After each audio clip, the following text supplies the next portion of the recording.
Welcome back to the Built to Grow podcast. I'm your host, Tim Lyons, in Studio 2024, joined by Randy Inks. What's up, buddy? Oh, the suspense was killing me. I was wondering who was sitting with you. Who is he joined by today? Joined by Randy, back in the saddle. Hey, new year, new Tim. Yeah, Mountain Tim. Mountain Tim, yeah. Part of my 2024 goals is 8 weeks in the mountains. I like it. Don't twist my arm. No, hell no. I'll be out there.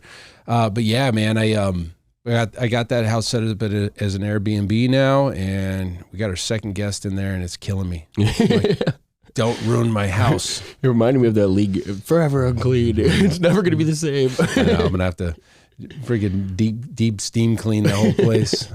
Cleaner said the first group was awesome. Good. Like, they had 2 dogs, but like she said, I didn't see one thing of hair anywhere. Nice. That's awesome. Yeah. So big. All right, so episode today is about pain. Pain's a funny thing. Ooh. So the funny thing about pain is, typically, it hurts. Don't do it. Like when somebody says, "Oh, when I do this with my arm, it hurts." My dad, stop doing that with your arm. Then avoid that. Stop doing that. That's my dad. That's a fix. Stop doing that. People typically, as human beings, we run towards pleasure, run away from pain. But the thing about pain gets you to take action a lot of times, more often than the result of what the future pleasure would be. So if you're currently in pain, chiropractor, like your back hurts, you're going to find and seek out a chiropractor. I had this crazy sinus thing going on over Christmas, and it resulted in like a tooth pain. And I thought my tooth was rotting away, right? Like I didn't know that your nose could cause nerve pain in your teeth. My mom's like, yeah, that's totally normal. I've never had a sinus thing ever. So I was like on Christmas Day calling emergency dental places to get x-ray. I got to get this out of me because I was in so much pain. The pain was astronomical. So like normally I wouldn't even, I wouldn't call somebody on Christmas, but guess what? The dentist freaking answered his cell phone and he wrote me a script and he's like, get to the, I'll be back in the office or whatever. By the time that my nasal thing went away, there is no pain. I didn't ever have a tooth problem. Yeah. It was wild, right? But it got me to jump through hoops on Christmas morning, try to get some stuff in. The pain was great enough. So same thing happens with gym owners, right? And technically your clients at the gym. Yep. Is you're in a lot of pain, i.e. your lead flow is dry, you're losing clients, and you start to take action because you're in pain. Right? Like, oh my gosh, we got to solve this problem quickly.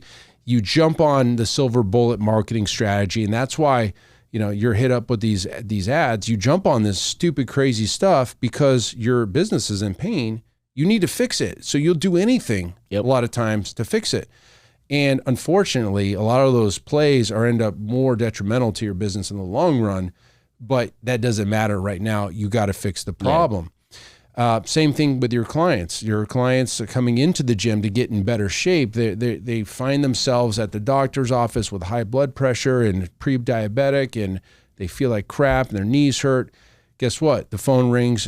You got a new client coming in on Monday morning because the pain's high. Now, the other side of this is the results that you start to get, right? Yeah.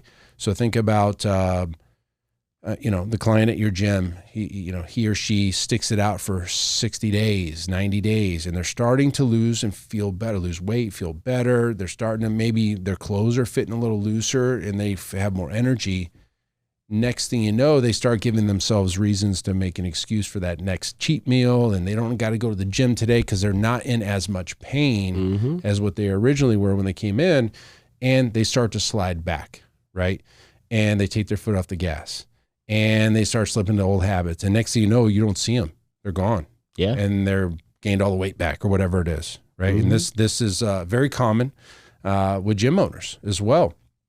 Going into the whole story of the thermostat that I did on stage at the Grow Summit.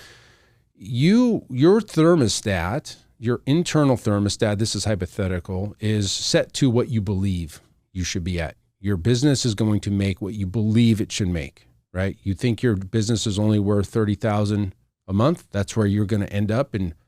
Because when you get there, you're out of pain and you feel like this is an accomplishment. Yep. and you don't continue to press the gas, you start to scale back, and next thing you know, you just settle in at this $30,000 a month, and you can never get past it. And that's the thing is that you probably stopped doing the same things that got you there. That's the thing. It's right? The consistency of what got you there. Even that becomes, oh, I don't need to do that every day. I don't need to do that kind of work. I'm already here. Mm-hmm. Well, like I've said since we started the show, right? There is no maintenance. It's growth or decay. And the second that you change the work, the results change as well. And and then it's a slippery slope. And then you're going backwards. Yep. You're not staying the same. You're going backwards. Yeah, and it's interesting because we've got gym owners that end up getting record months, Mm-hmm. and then they can never hit it again. It's like, well, what happened? Well, they quit the coaching program, or they did something else, or they. But why would they change what they were doing is the question that I'm trying to ask you guys. It's like, well, you got to this point. A lot of times you might think what got me here won't get me there. That's one thing. Sure. But typically it was, you weren't even at your potential, not even close to what your potential could be, but yet you were out of pain to a point to where it's like, oh, I don't need to do it anymore because I'm kind of comfortable. And we had a gym owner we were working with that, had a pretty good gym. Mm-hmm. His business was good. He wasn't in the operation anymore, and he had a pretty decent team. He wasn't near where he could have been, but he was comfortable. And what happens when you're comfortable, you take your foot off the gas. And next thing you know, he started to slide backwards. And he's like, oh my gosh, all of a sudden he found himself in this deep hole, and he didn't know how to get out of it because it was a mental game. Right? Yeah. Oh, absolutely. And he ended up, in deep trouble, couldn't pay his bills, couldn't pay his employees. But yet 6, 8, 10, 12 months earlier, he was in great shape. He took his foot off the gas and just went into this hole because he was out of pain. And that's the thermostat. He was like, okay, he got to where he wanted to be. I'm good. And listen, I'm not immune to this either. When we hit our record milestones at ProFit, we felt pretty good about it. We stopped maybe trying as hard. I don't know what it was. We slipped into, we couldn't get back. We finally were back there where we were, but like there was years in between where like we were trying everything, but like the thing that got us to the big numbers, we weren't doing it anymore. And that was a conscious decision not to do those things. But like we've slipped into this comfort zone where like, it's pretty good.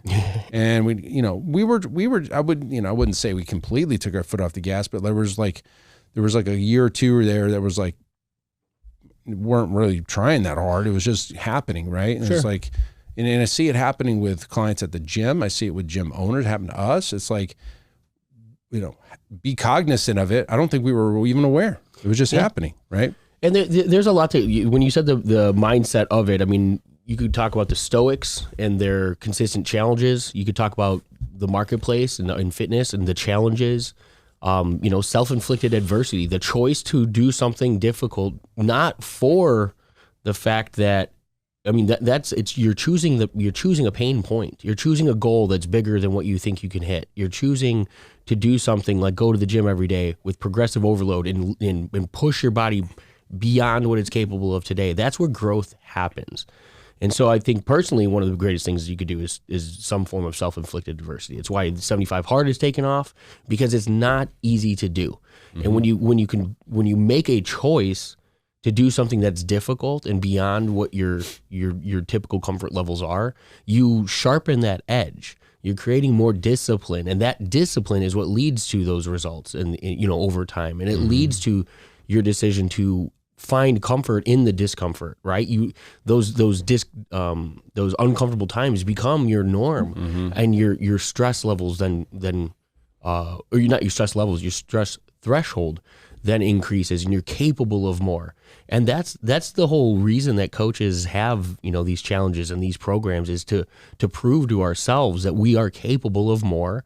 But if you don't have something that's naturally creating pain, by choosing something that to go out there and do something that's hard, you're instilling that in your situation. Mm-hmm. And so maybe your business, maybe things aren't comfortable. Maybe you need to set a really scary goal. You know what I mean? Maybe you need to look and have a real heart to heart and say, okay, what else do I need to be doing that's going to challenge me, and find a way of creating some form of, self-inflicted adversity or pain, if you may, so that you don't fall back to the comfort and the slippery slope that comes with it. Because if you just accept that, hey, I'm here and we're good, and that's what it's going to be, you're going to find yourself going backwards. That's our friend Stewman's force of average. Force of average. Yeah, the force of average it's real, because this world is designed to keep you in the middle, right? Mm-hmm. Like, this is going right back to my presentation, but like the fast food is everywhere. Like, it's so convenient. McDonald's just opened up right next to my house this weekend. Oh, look at that. You won't go there. Hell no. I haven't been to McDonald's in decades, man. But like, listen, the normal person driving down the street, when they're hungry, they got to go stop. They're going to try something like, God, that's so bad for you. Like, they're going to go to McDonald's, right? They're going to go, to eat healthy. To eat healthy is pretty difficult in today's environment. You got to go seek out the grass-fed, meats. You got the stuff that you get at the grocery store is all processed. I mean, not the meats, but like there's antibiotics and there's hormones. There's all kinds of shit. Red dye and in the meats, right? Yeah. Like so you want to eat healthy. You can't find it, and you pay out the ass for it, right? Because it's more expensive, right? Organic, all those things, right? So everything's designed to make sure that you're unhealthy, fat, out of shape, broke. The financial system's another one. Oh my God, yeah. You know what I mean? The 401k, education system, like everything. If it's normal, it's probably bad. There you go. For you. If the average person's doing it, it's probably bad for you, right? And so we live on this other edge, right? The entrepreneurs, the people listening to this podcast, we're living on this over here on the edge, not average. Yeah. We're not here to be average. We're here to be extraordinary. We're here to be, break records. We're here to do things that nobody else is doing, because they're not willing to put that work in. Mm-hmm. That gap between average and success is work, right? That's the gap. And, the cool thing about gym owners, at least from my experience, we're not afraid of that gap of work. Like, we're not afraid of it. They work your ass off. Yeah. You do stupid shit sometimes, but you're not putting the hours in because you're lazy. That's not true. No. And I think being in the fitness space as a gym owner, you come from physical fitness already. So like, that's already instilled in every single gym owner we work with. They're going to work out. Yeah. That's not even an option, right? Like, that's just part of your day. So you've got that huge advantage over the normal business owner, the normal entrepreneur out there. You've got that discipline for work and in working out. Like, that's going to happen. There's a lot of people that struggle. Absolutely. That are very successful, but they can't get their physical body dialed in. That shouldn't be an issue for gym owners. Yeah. It shouldn't be. Agreed. I've seen some out of shape gym owners. Mm-hmm. I mean, everybody goes through cycles, but you don't have an excuse, gym owner. You got a damn gym. Go. You have a trainer. Hire one of your staff to train you. Right? You know what I mean? Like, yeah. So, this whole thing that, you get to a certain point, pain starts to drop. You take your foot off the gas. You need to be cognizant. Put yourself in those situations where you cold plunge 75 hard. Go hike that mountain with a ruck pack on or whatever, and like, put yourself in some physical and a mental pain. Like, it's only going to make you better. I'm thinking about, when you're saying pain, I'm thinking about 2-a-days in Louisiana in the dead of summer, in the humidity of Louisiana. We did 3-a-days. You can't even do them anymore. The NCAA came down and they said, no, you cannot do these 3.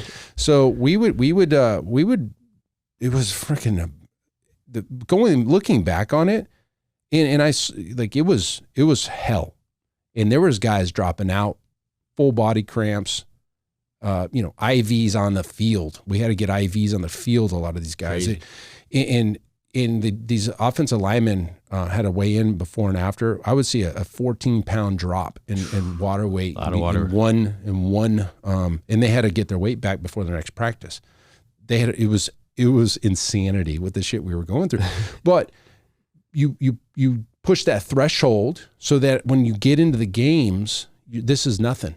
by the time you get to the games, that's exactly it. You know what I mean? You've trained for this, right? I've been here before. So I mean, that's a Goggins mentality. You know what I mean? Like his whole book about it. I mean, everything he talks about. Like he's not out there telling everyone to go run ultra marathons like he is. He's telling them to take the same level of discipline that he takes to everything that we're doing. Something else, yeah. You know what I mean? And that's what it is. That level of discipline and work ethic that you and those boys learned on the field has parlayed into probably every corner of your life. You see that in military guys too. Absolutely. Yeah. We used to, some of our best employees over the years are military guys.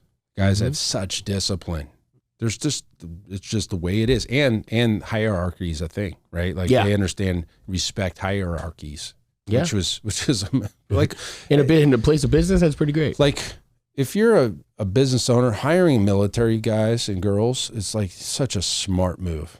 But yet some of these veterans, they can't even find jobs. Like it's like those are the guys and girls you want. They are just hardworking, dedicated. They understand hierarchy. They get the job done. And they take orders. It's amazing, amazing. Like somebody else trained them. Oh my gosh. Yeah, but they were put through hell too, and right? with intention, right? I mean, the military boot camp, it's to break them down and build them up, right? But that's a way of taking kind of like people from every corner and bringing them into a way of showing them value of the work that they put in, and showing them a return. Like it's not just about beating them up and seeing how quote unquote strong they are necessarily. It's when you find that breaking point, then reinstill the value and the strong work ethic and the discipline, and like that's the thing that allows them to rise back up and feel great about themselves and have that consistent discipline, in every corner of life. And man, if you compare it to the rest of society, it's a vast difference between how they carry themselves and how most people, the average, if you may, it's crazy. Walk around. Yeah. You remember Brett Moore? Oh, God, yeah. So each branch of the military has their like elite force, right? Like the Navy SEALs, Army, Rangers, what's Delta Force? What is that one? Great Marines. Question. Marines. I don't know the military. Anyways, Air Force is paratrooper, like pararescuemen. Like that's their the PJs. Yeah, PJs. That's their Navy SEAL. And Brent Moore was our fitness director before Zach. He was PJ of the year, in fact. And he was telling me about training camp, boot camp, and everything. And he was like, you ring this bell if you were going to quit. And like 90% of these guys quit. Like SEAL, same thing. You ring this bell, and they antagonize you to go ring that bell. Like, go ring the bell, boy. Yeah. And I go, Brent, how come you didn't ring the bell, man? He's like, I didn't think it was an option. Like he didn't believe that there was a bell there. Like there was no bell. And I'm like, wow. I mean, that's some mental toughness shit going on. And I was like, man, he just didn't, there was never even, he never allowed the thought of quitting enter his head. The bell didn't exist. Somebody would ring it, but he didn't see it. You know what I mean? It was like he blocked it out. It's so cool. But yeah, talk about discipline, man. These boys, like I honestly, even in my best of shape, probably couldn't have done half the shit those guys are doing. You know what I mean? Just God bless them. Somebody's got to do that shit. So, so listen, guys. Here's the point. You may have had your best year in 2023. You may have had it. Are you going to coast all year? Are you going to set an astronomical goal to hit by the end of this year, 2024? And then you're going to put yourself in a position where you're striving and pushing and keeping yourself in pain so that you don't take your foot off the gas, you don't get comfortable, and you do hit your goal, whatever that goal is. Yeah. You going to do that, or are you going to just take it easy, right? Well, Ben talked at the Growth Summit last year. Ben talked about the seduction of success. Same thing, man. You hit that finish line, you win that game. What do you do the next day? You go right back to what you did that got you there. Yep. And you keep it up, and you keep doing the work that got the result. And that's where when you fall in love with the work, the rest of it's done. Yeah. You're in love with the journey. Yeah. I agree. So listen, y'all, here's to your best year. Cheers to you. If you need help, you know where to find us. Hopefully that helps you get the wheels turning, put yourself in some pain. Keep growing, guys. That's it for this episode. Until next time, keep changing lives. We'll see you on the next show. All right, and thank you for listening to that episode of the Built to Grow podcast, where we help gym owners win. Now, do you want to connect with me and other gym owners online? All you need to do is join our private Facebook group, Business Talk with Fitness Professionals. Just head on over to Facebook and type in Business Talk with Fitness Professionals, and when you do, we're going to give you our 10 marketing strategies 7-figure gym owners use to win. I look forward to seeing you in the next episode. Until then, keep building something great.